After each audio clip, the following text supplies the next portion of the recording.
అలనాటి హీరోయిన్ కాంచన గుర్తుందా? అదే అండి, అర్జున్ రెడ్డి సినిమాలో విజయ్ దేవరకొండ బామ్మగా నటించిందే ఆవిడే. సెట్స్పై ఉన్నటువంటి సందీప్ రెడ్డి వంగ స్పిరిట్ మూవీలో కూడా ఆవిడ ఒక కీలకమైనటువంటి పాత్ర పోషించబోతోంది. ఎన్టీఆర్, ఏఎన్ఆర్తో కలిసి కాంచన ఎన్నో హిట్స్ అయితే ఇచ్చింది. ఎన్టీఆర్తో దానవేర సూరకర్ణ, తులాభారం, తాతమ్మ కళ, అన్నదమ్ముల అనుబంధం, డ్రైవర్ రాముడు, నా దేశం లాంటి ఎన్నో బ్లాక్ బాస్టర్లలో ఆవిడ నటించింది.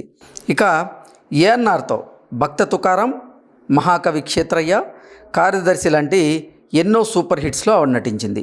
ఇక శోభన్ బాబుతో ఎన్నో సంచలన విజయాలు నమోదు చేసింది కాంచన. సుమారు 300 సినిమాల్లో నటించిన కాంచన 80ల చివరి నుంచి మేకప్కి దూరమైంది, సినిమాలకి గ్యాప్ ఇచ్చింది. ఎందరో దర్శకులు కథలు చెప్పినా ఆవిడ మాత్రం నటించలేదు. నటనకు గుడ్ బై చెప్పిన తరువాత నటి కాంచన తన ఫ్యామిలీతో ఆస్తుల విషయంలో ఫైట్ చేయాల్సి వచ్చింది. ఒకరోజు ఆమె తండ్రి కాంచన సంతకాన్ని తెల్ల కాగితంపై తీసుకొని ఆమెకు తెలియకుండానే మొత్తం ఆస్తులను తన పేరు మీద మార్చుకున్నాడని తెలిసింది. దీంతో ఆమె కోర్టులో కేసులు ఫైల్ చేసింది.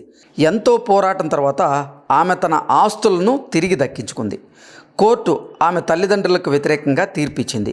కాంచన తన సోదరి గిరిజతో కలిసి చెన్నైలోని తమ ఆస్తులను తిరుమల తిరుపతి దేవస్థానానికి విరాళంగా ప్రకటించింది.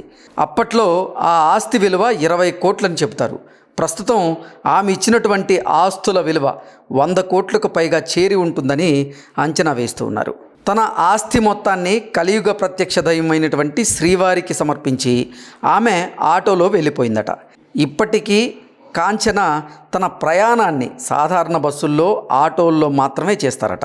వెన్నెలలా వెండి తెరపై వెలిగిన ఆమె విశాల హృదయం కలిగినటువంటి గొప్ప మహిళ అని ఆమె అభిమానులు అయితే కొనియాడుతూ ఉన్నారు.